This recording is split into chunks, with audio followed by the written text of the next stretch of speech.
خانہ نے چھوٹے چھوٹے یتیم بچوں کو دسترخوان پر بیٹھا دیا اور بیٹھالنے کے بعد کہا بیٹا کھانا شروع کر دو. بچوں نے کھانا شروع کر دیا. جب بچوں نے کھا لیا تو کوئی بچہ مسکرا رہا ہے, کوئی روئے چلا جا رہا ہے. صاحب خانہ ان بچوں کے قریب جاتا ہے, پوچھتا ہے بابو رو کیوں رہے ہو؟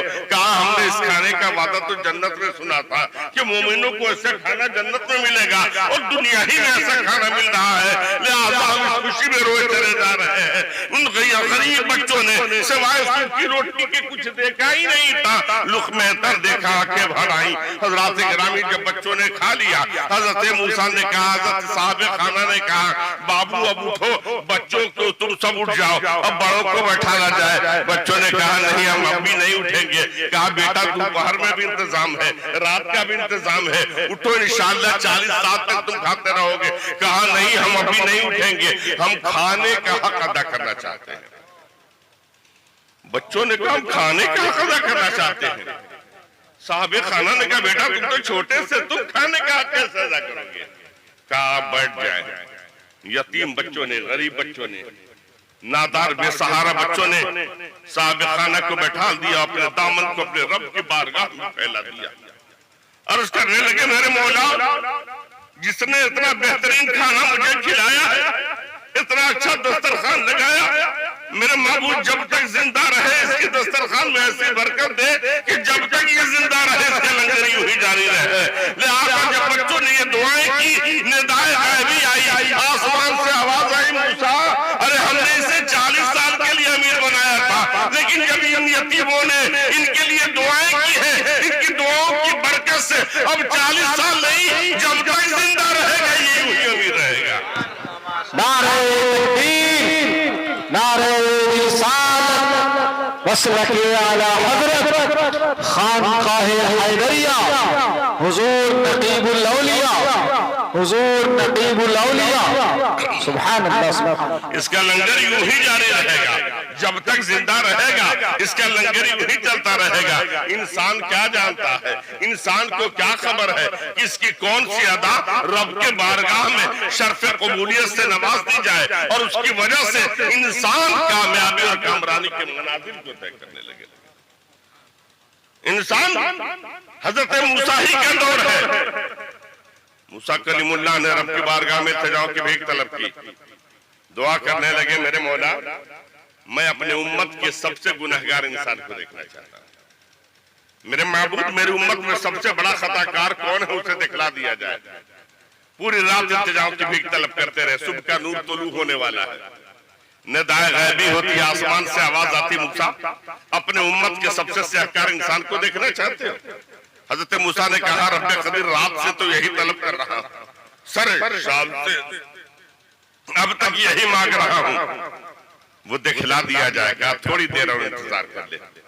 صبح کا نور طلوع ہو, حجرے سے باہر نکل آنا, دہلیز پہ کھڑے رہنا, جیسے سورج نکلے دروازے پر آ کے کھڑے ہو جانا, دیکھتے رہنا.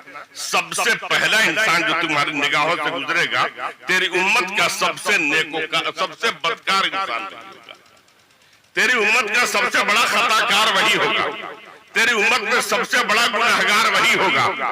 حضرت موسیٰ منتظر رہے, سورج طلوع ہوا, حضرت موسیٰ باہر نکل آئے, دروازے پر کھڑے ہیں. اتنے میں دیکھا انہی کا ایک پڑوسی ہے, اپنے بچے کو کاندھے پر بیٹھالے ہوئے گھر سے بازار کی طرف جا رہا ہے. حضرت موسیٰ دیکھے, دیکھنے کے بعد عرض کرتے ہیں میرے مولا یہ تو میرا پڑوسی ہے, میرے بغل کا رہنے والا ہے. میرے معبود حالت تو یہ ہے کہ گلاب کے جڑ میں جو مٹی رہتی ہے اس میں بھی خوشبو آ جایا کرتی ہے, لیکن میرا پڑوسی اور اتنا بڑا بدکار, اتنا بڑا سیاہکار. میرے مولا اسے دیکھنے کے بعد میں اشکبار ہو گیا ہوں, پریشان حال ہو گیا ہوں. اے میرے مولا اب میری امت کے نیکوکار انسان کو دکھلا دیا جائے.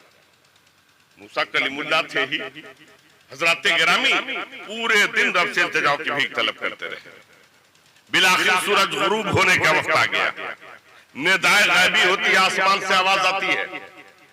موسیٰ گھبراؤ نہیں, جیسے سورج غروب ہو حجرے سے باہر نکل آنا, دروازے پر کھڑے رہنا. سب سے پہلا انسان جو تیری نگاہوں سے گزرے تیری امت کا سب سے اچھا انسان وہی ہوگا. اس وقت کا سب سے اچھا انسان وہی ہے تیری امت میں. حضرت موسیٰ خوش ہو گئے، دہلیز پر آ کر کھڑے ہو گئے، دروازے پر کھڑے ہیں۔ تھوڑی دیر کے بعد وہی سیاہکار، وہی بدکار جو صبح بازار گیا تھا لوٹا۔ حضرت موسیٰ نے اسے نظر انداز کر دیا۔ کافی دیر تک کھڑے ہیں، کافی وقت گزر گیا، سرخی سیاہی میں تبدیل ہونے لگی۔ حضرت موسیٰ نے عرض کیا میرے مولا اب تک وہ نیکوکار میری نگاہوں سے نہیں گزرا، اے میرے معبود آخر وہ اچھا انسان ہے کون؟ میری امت کا سب سے اچھا انسان کہاں رہ گیا؟ ندائے غیبی ہوتی ہے، آسمان سے آواز آتی ہے، موسیٰ دیکھا نہیں ابھی جو تیری نگاہوں کے سامنے اپنے کاندھے پر بیٹھال کر بچے کو لے جا رہا تھا، تیری امت کا سب سے اچھا انسان اس وقت کا وہی ہے۔ حضرت موسیٰ نے کہا مولا بات سمجھ میں نہیں آتی، صبح اتنا بڑا خطا کار، اتنا بڑا بدکار، اتنا بڑا بدکردار، اور اس وقت میری امت کا سب سے نیکوکار انسان وہ کیسے بن گیا؟ ندائے غیبی ہوتی ہے۔ حضرت کسی شاعر نے کہا ہے کہ رحمت حق کو کچھ نہ کچھ بہانا چاہیے۔ اے حضرت موسیٰ، اے موسیٰ، ارے سنو سنو، صبح جب یہ شخص اپنے بچے کو کاندھے پر بیٹھال کر مصر کی گلیوں سے گزر رہا تھا، اور مصر کی گلیوں سے گزرتے ہوئے طور سینا کے قریب سے گزرا، بچہ تھا، گھر سے پہلی بار نکلا تھا، پہاڑ کو دیکھا نہیں تھا۔ بچے نے جب اتنے بلند و بالا پہاڑ کو دیکھا فوراً باپ سے سوال کرنے لگتا ہے بابا یہ چیز ہے کیا؟ یہ کون سی شے ہے؟ بے باپ نے جواب دیا بیٹا یہ کوہ طور ہے، بیٹا یہ پہاڑ ہے۔ بچہ ہوتا ہے، جو لوگ بیٹے کے باپ ہیں یا بچوں کے باپ ہیں وہ اچھی طرح آشنا ہے کہ بچے جب بولنا شروع کرتے ہیں تو ایک چیز کو درجنوں بار پوچھتے ہیں۔ جب بچے بولنا سیکھتے ہیں تو ایک چیز کو درجنوں مرتبہ پوچھتے ہیں۔ مائک دیکھ لیا، پوچھیں گے بابا یہ کیا ہے؟ آپ کہیے مائک ہے، پھر پوچھیں گے بابا مائک ہوتا کیسا ہے؟ کہا بیٹا مائک کیسے ہوتا ہے؟ کہا بابا یہ کس کام میں آتا ہے؟ اور باپ بہت خوش ہوتا ہے۔ آج تو ایسے دور سے گزرے ہیں کہ سب کو ہم مقید کرتے چلے جاتے ہیں اپنے موبائلوں میں، دوستوں میں شیئر کرتے ہیں کہ میرے لال نے بولنا شروع کر دیا ہے، میرے بیٹے نے بولنا شروع کر دیا۔ ایک چیز کے بارے میں ایک درجن مرتبہ پوچھا ہے، بہت خوش ہوتا ہے۔ لیکن نوجوانوں جب یہی بیٹا جوان ہو جاتا ہے، باپ بوڑھا ہو جاتا ہے، باپ کا ذہن توازن کام نہیں کرتا، باپ اس امید میں اپنے لال کو جوان کرتا ہے کہ جب میں کمزور ہو جاؤں گا میرا بیٹا میرے آنکھوں کا نور بنے گا، میری پنڈلیاں کمزور ہو جائیں گی، میرا بیٹا میرے لیے سہارا بنے گا، میرے میں کمزوری آ جائے گی، میرا لال میرے لیے ایسا بنے گا۔ لیکن جب سہارے کی ضرورت پڑتی ہے تو بیٹا گھر کے کونے میں باپ کو ڈال دیتا ہے۔ حضرات گرامی ایک ایک چیز پر اعتراض کرتا ہے حضرات گرامی، لیکن وہی باپ مر کا تقاضا ہے۔ بیٹے کو اس لیے جوان کیا تھا کہ جب میرا لال سہارے کی مجھے ضرورت پڑے گی تو ہر وقت میرا لال سائے کی طرح میرے ساتھ ہوگا۔ لیکن حضرات گرامی وقت کا مارا بیٹا دن بھر مزدوری میں چلا جاتا ہے، آفس چلا جاتا ہے، شام میں آتا ہے، باپ سوال کرتا ہے بیٹا کہاں تھے؟ دن بھر نہیں دیکھا تھا، تڑپ رہا تھا لال کو دیکھنے کی خاطر۔ باپ نے پوچھا بیٹا تھے کہاں؟ بیٹا جواب دیتا بابا آفس گیا تھا۔ دوبارہ عمر کا تقاضا ہے، بھول گیا، پھر پوچھتا ہے بیٹا صبح سے کہاں تھے؟ کہ آفس گیا تھا۔ تیسری بار اگر بوڑھا باپ وہی سوال کر دیتا ہے تو جوان بیٹا بگڑ جاتا ہے، حضرات گرامی چیخنے لگتا ہے پاگل ہو گیا، دماغ خراب ہو رہا ہے، ایک ہی چیز کو کئی مرتبہ پوچھتے ہو۔ اور وہ حضرات گرامی ہم بھول جاتے ہیں کہ ہم وہی تھے کہ ایک بات اگر 50 بار پوچھتے تھے تو میرا باپ خوشی سے مجھے بولنا سکھاتا تھا۔ اور آج وہ باپ جب بولنے لگتا ہے تو ہم بگڑ جاتے ہیں، مجھے اس طرف نہیں جانا ہے نوجوانوں۔ نعرہ تکبیر، نعرہ رسالت، حضور نقیب الاولیاء، حضور نقیب الاولیاء، خانقاہ حیدریہ، غوثیہ مسجد۔ میں عرض کر رہا تھا حضرات گرامی ندائے غیبی ہوئی موسیٰ، بچے نے سوال کیا کہ بیٹا یہ کیا ہے؟ بیٹے نے سوال کیا بابا یہ اتنی بڑی کون سی شے ہے، کون سی چیز ہے؟ باپ نے جواب دیا بیٹا یہ پہاڑ ہے۔ بیٹے نے پھر سوال کیا بابا پہاڑ اتنا بڑا ہوتا؟ کہا بیٹا پہاڑ بہت بڑا ہوتا ہے۔ کہا بابا کیا اس سے بھی بڑی کوئی شے ہے، اس سے بھی بڑی کوئی چیز ہے؟ باپ نے جواب دیا ہاں بیٹا وہ زمین ہے۔ اچھا بابا پہاڑ سے بڑی شے زمین ہے؟ کہا ہاں بیٹا پہاڑ سے بڑی شے زمین ہے۔ پھر بچے نے سوال کیا بابا پہاڑ سے بڑی شے زمین ہے تو پھر زمین سے بڑی شے کیا ہے؟ زمین سے بڑی چیز کیا ہے؟ باپ نے جواب دیا بیٹا وہ آسمان ہے۔ کہا بابا پہاڑ سے بڑی شے زمین، زمین سے بڑی شے آسمان، تو آسمان سے بڑی شے کیا ہے؟ باپ رونے لگتا ہے، ہچکیاں بن جاتی ہے۔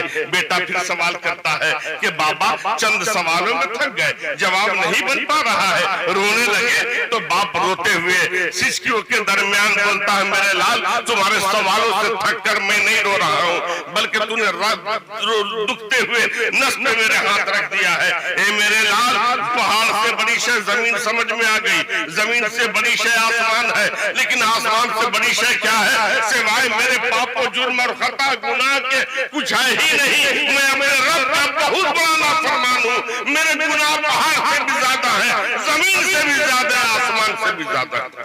اس سے بڑی کوئی شے نہیں۔ موسیٰ وہ روئے چلا جا رہا ہے، موسیٰ وہ اپنی غلطیوں پر بڑا نادم تھا، وہ اشکبار تھا، روتا چلا جا رہا تھا۔ اور یہی تو مجھے پسند ہے، یہی تو میں چاہتا ہوں، مجرم ہو لیکن اپنے جرم کا اعتراف تو کرو، غلطیاں کر رہے ہو اپنے غلطی پر نادم تو ہو جاؤ۔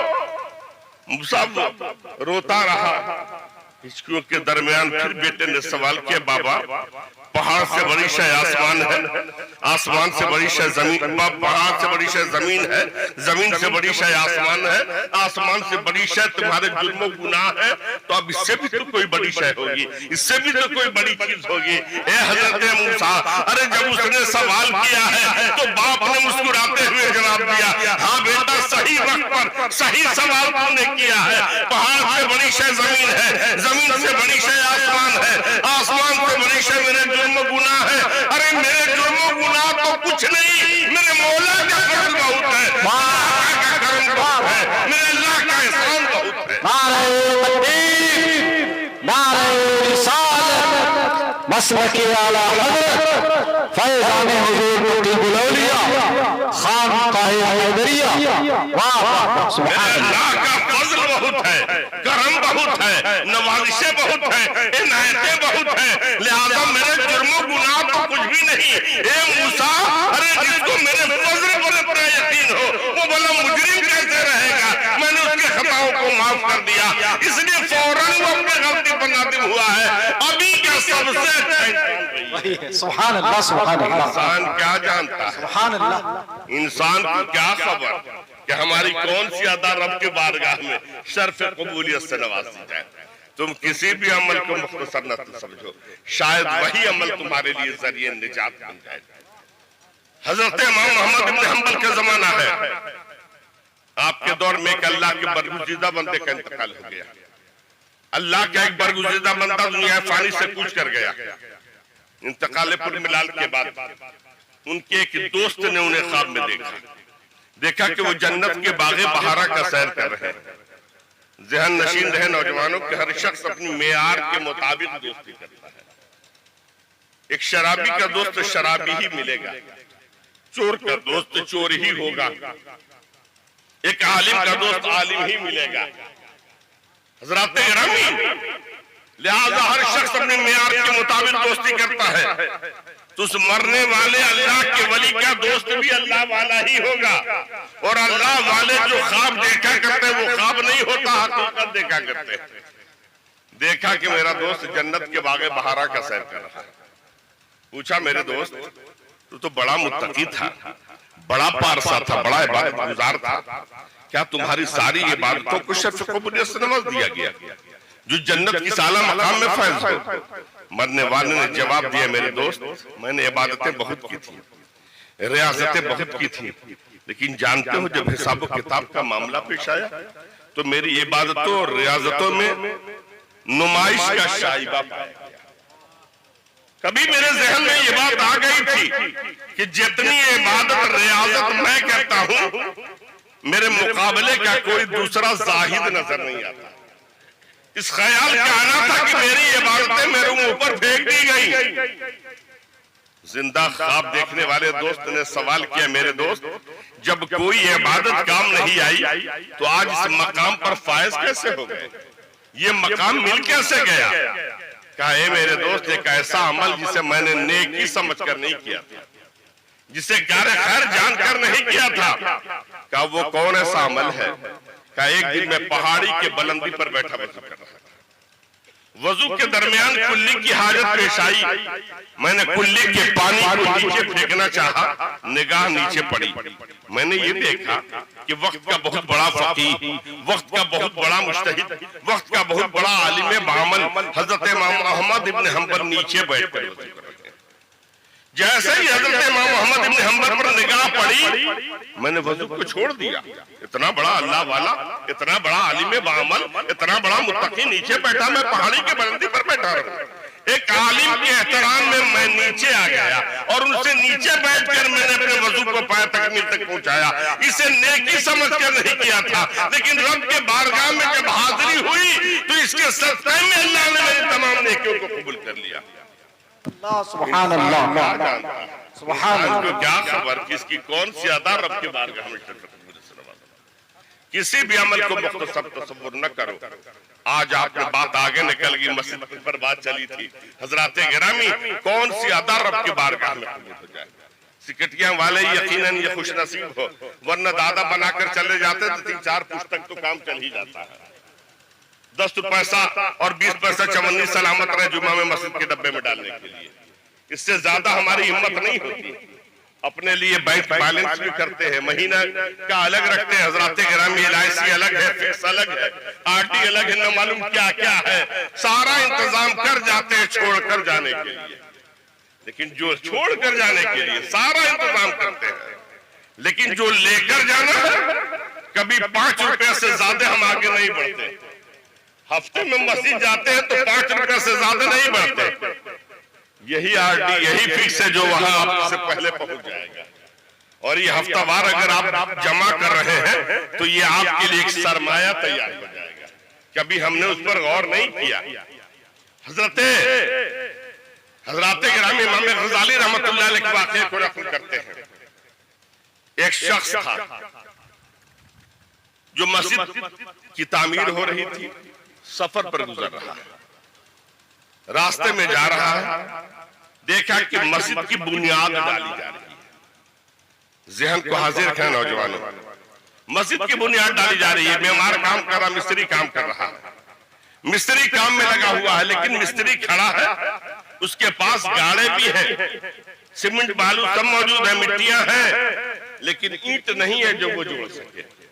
مزدور کے انتظار میں کھڑا ہے. مسافر سفر پر جا رہا تھا, سامان دیے ہوئے تھے, سامان رکھ دیتا ہے اور اینٹ کے قریب جاتا, 10-20 اینٹ اٹھاتا ہے, لا کر مستری کے پاس رکھنا شروع کر دیتا ہے.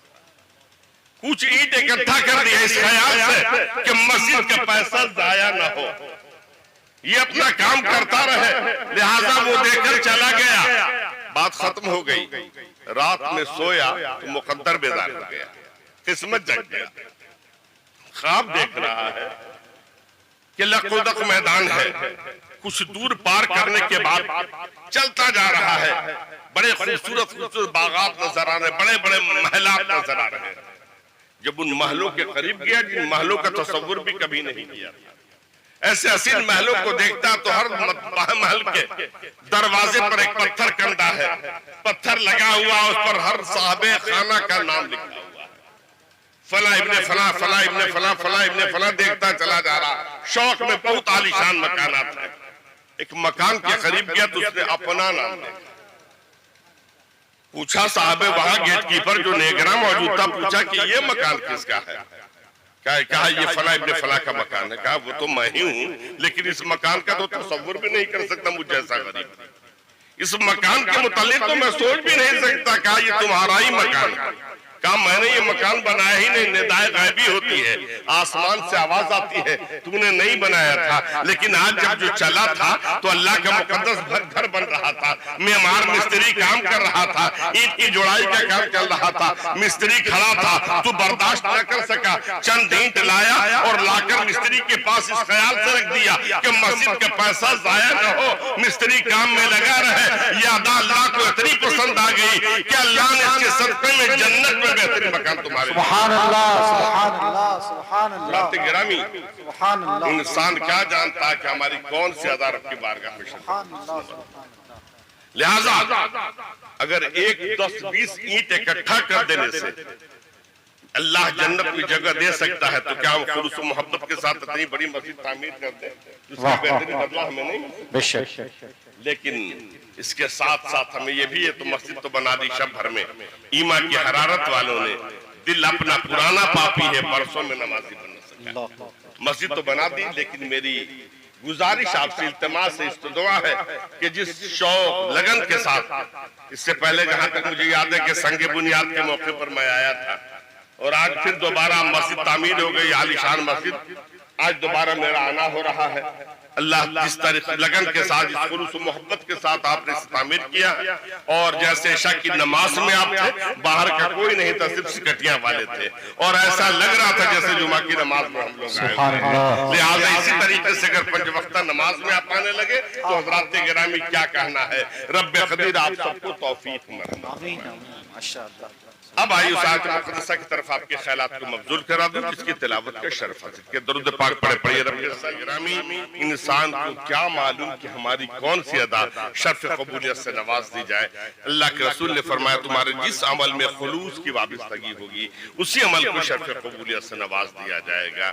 لہٰذا حضرات گرامی اب آئیے اس آیت مقدسہ کی طرف آپ کے خیالات کو مبذول کرا دوں جس کی تلاوت کا شرف حاصل کیا. خالق کائنات کا فرمان پروردگار عالم کا ارشاد گرامی یا ایھا الذین آمنوا آمنو جس کا مطلب مقصد مفہوم یہ ہے کہ اے ایمان والو ایمان لے آؤ. ایمان لانے سے مراد کیا ہے؟ فقہاء کرام ارشاد فرماتے ہیں کہ ایمان لانے کا مقصد یہ نہیں ہے جیسا کچھ لوگوں نے سمجھ لیا اور سمجھا تو مسلمان ہی کو مسلمان بنانا شروع کر دیا. سمجھا خوب سمجھا تو مسلمان ہی کو مسلمان بنانا شروع کر دیا. فقہاء ارشاد فرماتے ہیں کہ آمنو کا مقصد یہ نہیں کہ مسلمان کو مسلمان بنایا جائے بلکہ آمنو کا مقصد یہ کہ جو لوگ ایمان لا چکے اپنے ایمان کو مستحکم اور مضبوط کر لیں, اپنے ایمان میں پائیداری لائیں, اپنے ایمان کو ٹھوس کر لیں. کیسی مضبوطی لائیں؟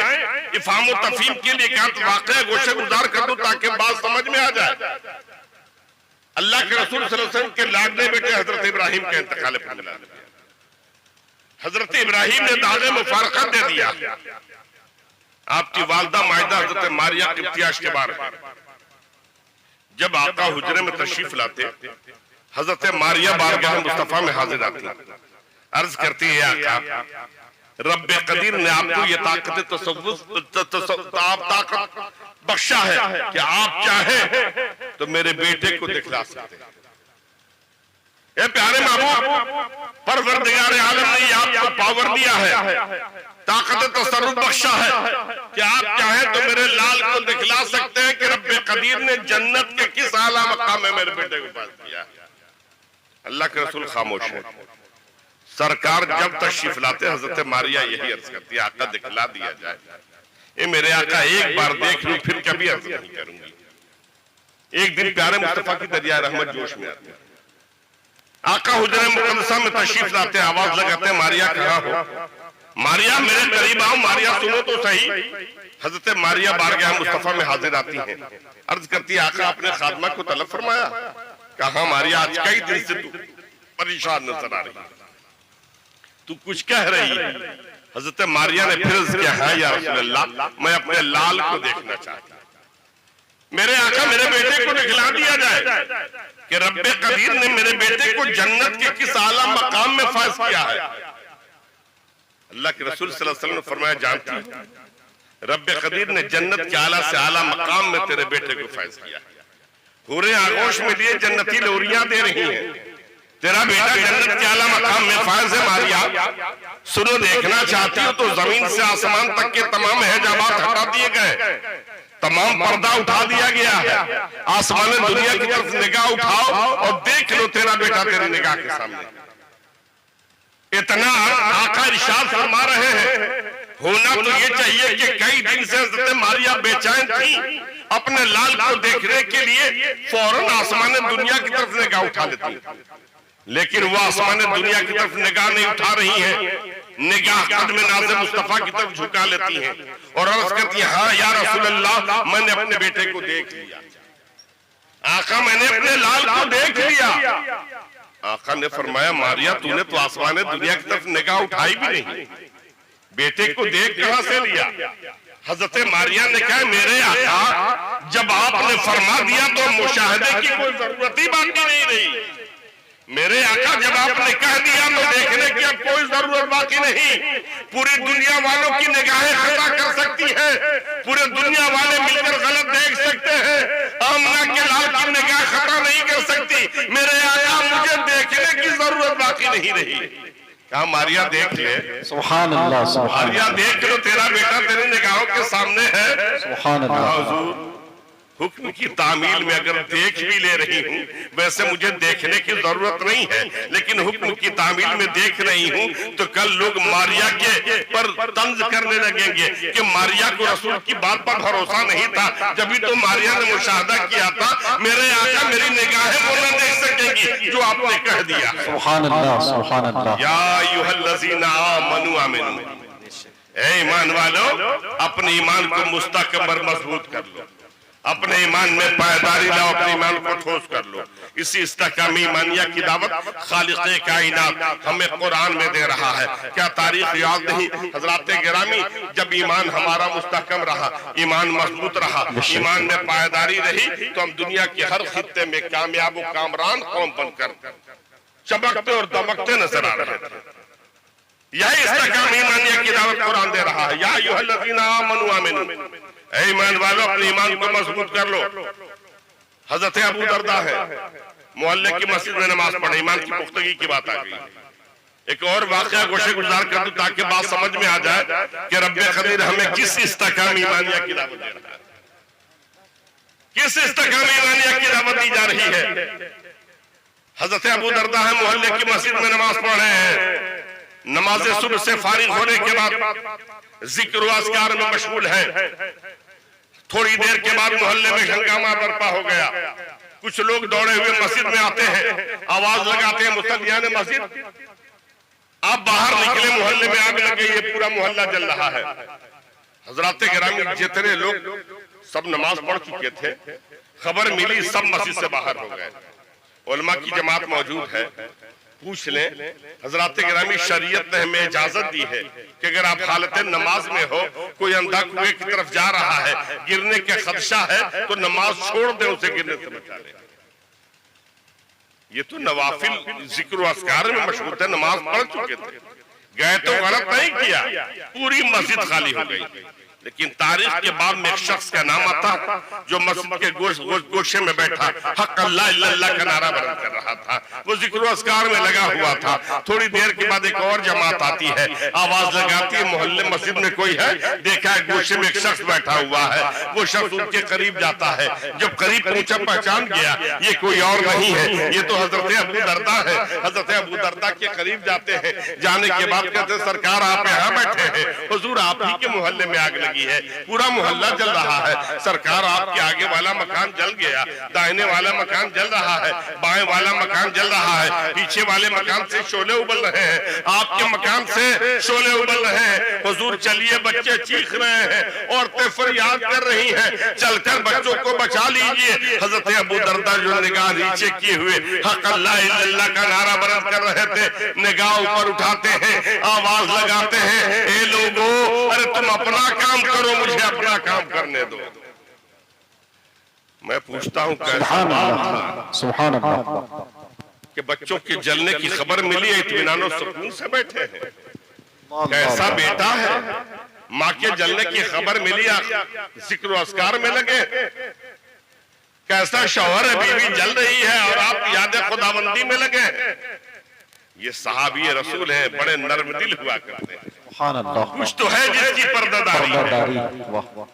حضرات گرامی کوئی نہ کوئی معاملہ ہے جو اتنے سکون سے بیٹھے ہیں، روز کے معمول کے مطابق ذکر و اذکار سے فارغ ہو گئے، اشراق پڑھ لیا، چاشت پڑھ لیا، مسجد کے باہر نکلے اطمینان و سکون سے، کوئی گھبراہٹ چہرے پر نہیں ہے، نہ کوئی پریشانی ہے کہ بچے جل گئے ہوں گے کیا ہوگا، اطمینان سے آہستہ آہستہ قدم بڑھاتے گھر کی طرف چلے۔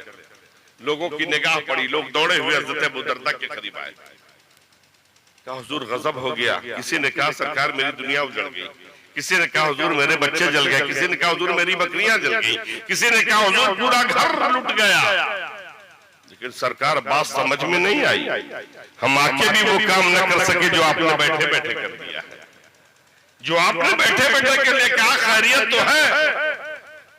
کہا حضور جب ہم لوگ آگ پر قابض ہو گئے، آگ بجھا دی گئی، تو پورے محلے میں ایک آپ ہی کا مکان ہے جس کا ایک خیلال بھی نہیں جلا ہے، کھجور کے پتوں سے جو آپ نے اپنے چھت کی پاٹن کی تھی اس کا ایک خیلال بھی نہیں جلا ہے، کھجور کے تنوں کو جو پیلر کی جگہ پر استعمال کیا تھا وہ سب محفوظ ہے، سرکار آپ کے گھر میں آگ لگی ہی نہیں۔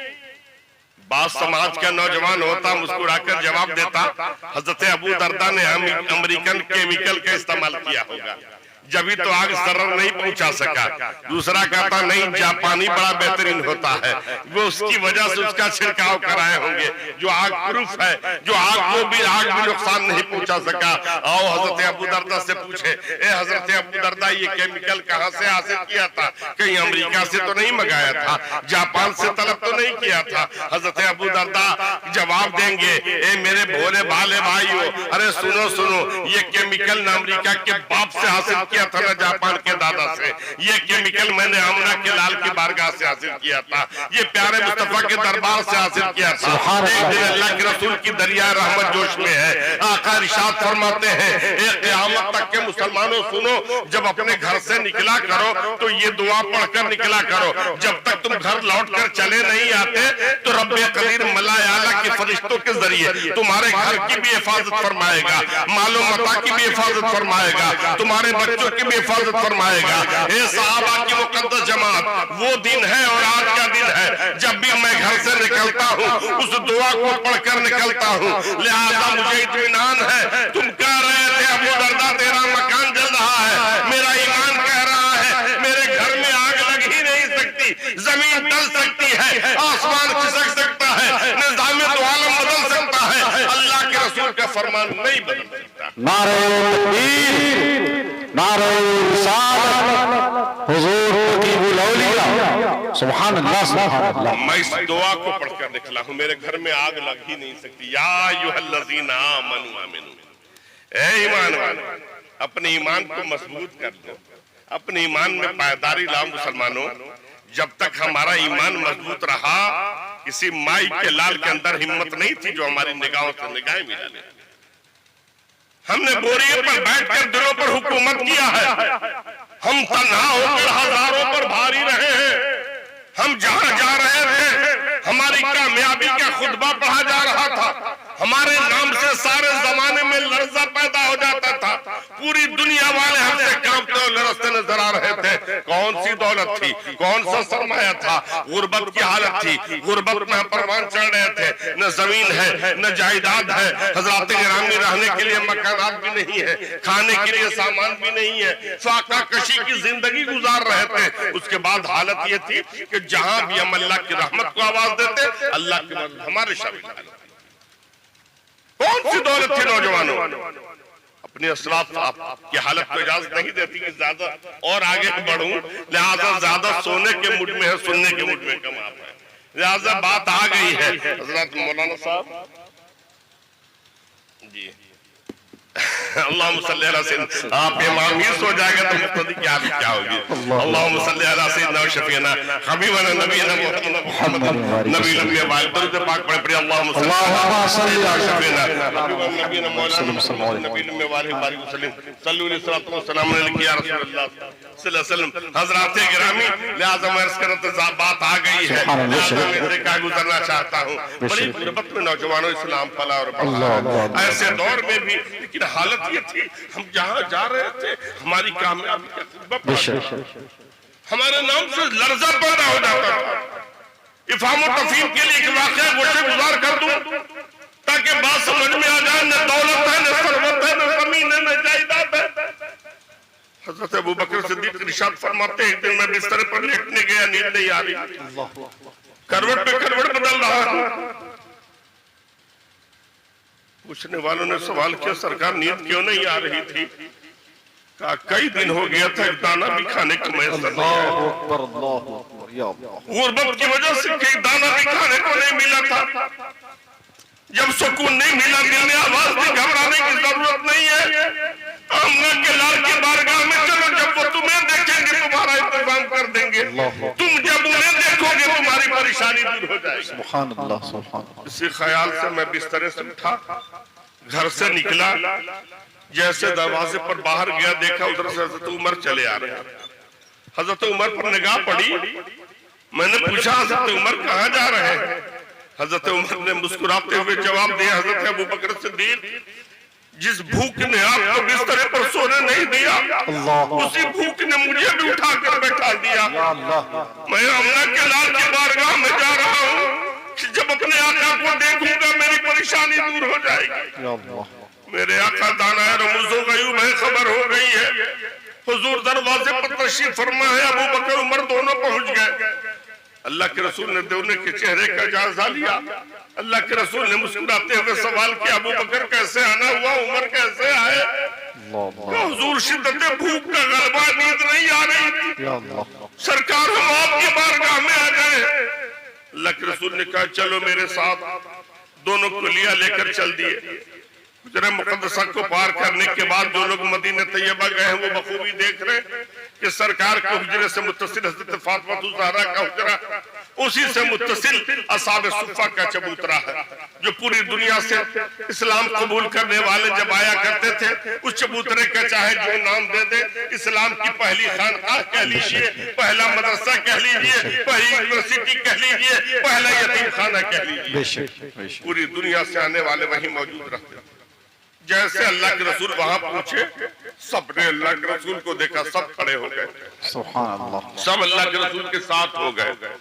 آگے آگے آقا, پیچھے پیچھے صحابہ کی مقدس جماعت. سبحان اللہ. آقا مدینہ کی گلیوں کو پار کرتے ہوئے حضرت ابو ایوب انصاری کی گلی سے گزرے. سبحان اللہ. جیسے گلی میں داخل ہوئے ٹھیک یہ وہی وقت تھا کہ حضرت ابو ایوب انصاری کھانا کھا کر بسترے پر قیلولہ کے لیے گئے.